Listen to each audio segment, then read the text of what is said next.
Digital ID, sold as a revolution in convenience, one login for every government service, immediate bank verification, and no need for multiple passwords. Digitization, efficiency, progress, and a means to combat crime and illegal working. Yet, as many of us are aware, the real story is that the same system that promises frictionless access also holds the power to silently lock you out from your job, your bank account, travel, and even healthcare. You see, with digital ID, one digital credential becomes the gatekeeper to daily life. The technocrats want you to believe that it's an opt-in, a yes-no choice to download and participate with their app and its interface, as per Keir Starmer's recent announcement, which unsurprisingly sparked enormous outcry. But the reality is that digital ID rollout is via an incremental, covert approach, as we have considered in earlier videos looking at the UK, and check those videos out in the playlist. Now, this video in particular will look at the similarities between developments in Britain against those taking place in the US.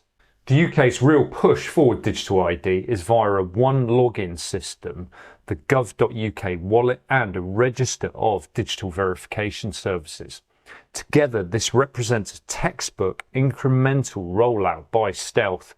The technological and legal plumbing is built first. It's framed as voluntary. Private intermediaries are enlisted, and paper can then be marginalised. Sadly, the same architecture is under construction in the US, under different names and without utilising the phrases of digital or national ID, crucially.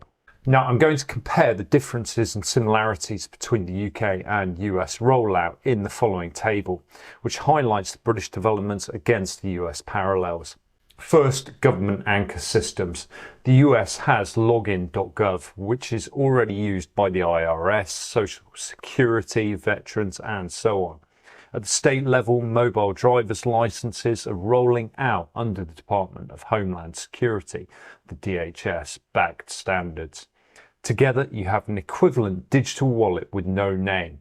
Second, the UK uses statutory underpinning, while in the US this is likely to come via executive orders and agency rulemaking instead of a Digital ID Act. DHS and other agencies can run pilots or create new data sharing rules. This then sidesteps the politically toxic notion of a national ID, while the scope is expanded. Third, certified private providers are vital to the rollout of this mechanism, as this avoids direct government coercion. The parallel to the UK's digital verification services is the ID.me, Experian, LexisNexis, and others, who already verify identity for unemployment benefits, IRS accounts, and veteran services. They function as the gatekeepers under contract. This offers the same plausible deniability by being able to claim that it isn't a government ID because they're private, but functionally, of course, it is. Fourth, as ever, the Trojan horse is convenience and efficiency. Employers and banks are nudged into checks to ensure liability from fraud or anti-money laundering. The US focuses upon e-verify, which is voluntary but is likely to become mandatory in time. If it's integrated with digital ID, the combined effect becomes indistinguishable from compulsion. Next is the functional compulsion strategy, where paper processes are deliberately discouraged due to cost or inefficiency to promote digital as default. The TSA already requires Real ID compliant cards at airports. MDLs are designed for scanning, not visual inspection. IRS and unemployment claims are faster to complete online rather than via paper. Here, we really need to advocate for a law that guarantees equal service for non-digital credentials. Penultimately, the timeline for the UK versus the US shows that the UK is lagging the UK slightly, but not by much. I suspect the end of Parliament is truly being planned in the UK as key target date.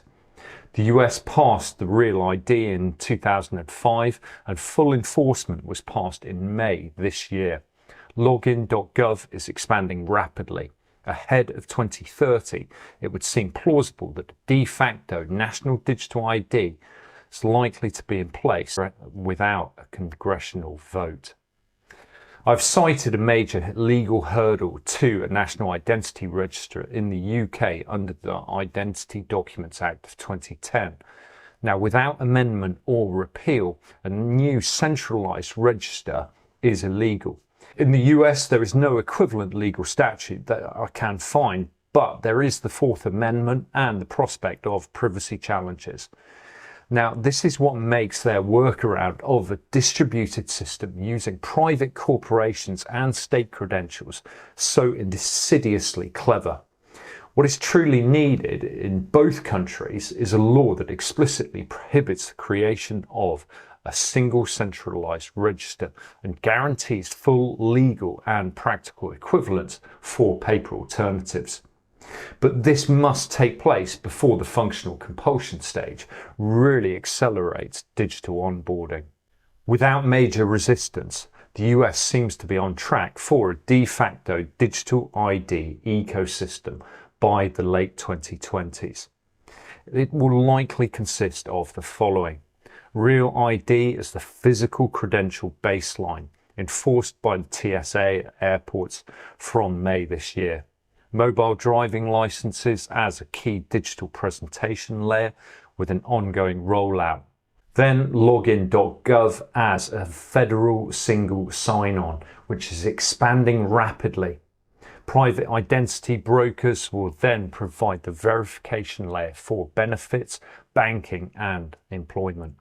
Its appearance is decentralized and voluntary, but in actuality it will function as a national system because the same providers and standards will cover every critical transaction. Slower, costlier, paper-based alternatives will be marginalized or even rejected by employers and service providers in time.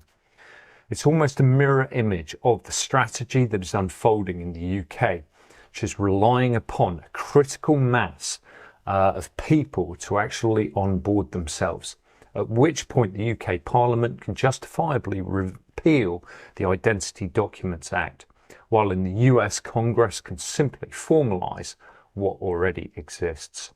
What to do? Well, I need help here. As many of you know, my background is economics and finance, not law. So please start sharing this video because we need real expertise on board here. And while I have little faith in politics, it seems what is desperately needed is 1, a flat ban on federal digital ID. 2, a ban on federal funding for state digital IDs. 3, a ban on federal use of private digital ID gatekeepers. 4, anti-coercion laws so that it is illegal for anyone in receipt of federal funds to require digital-only ID from customers or employees. 5, explicit privacy rights need to be put into law, allowing people to remain off any digital ID system without loss of access to everyday rights. Now, we must remember that we are a loud and ever-growing number of people who can act to actually force change. And at the citizen level, we can 1, refuse digital-only credentials. 2, put pressure on private actors for those who are trying to actually normalise digital-only checks, and we can boycott those companies if necessary. 3, undertake freedom of information requests on government private pilot programs, contracts and so on. Then share findings. 4, put pressure on collective action groups, many who appear to be a lot of noise and bluster here in the UK are sadly not following the finer details. 5, coordinate nationally with different groups to coordinate action and awareness.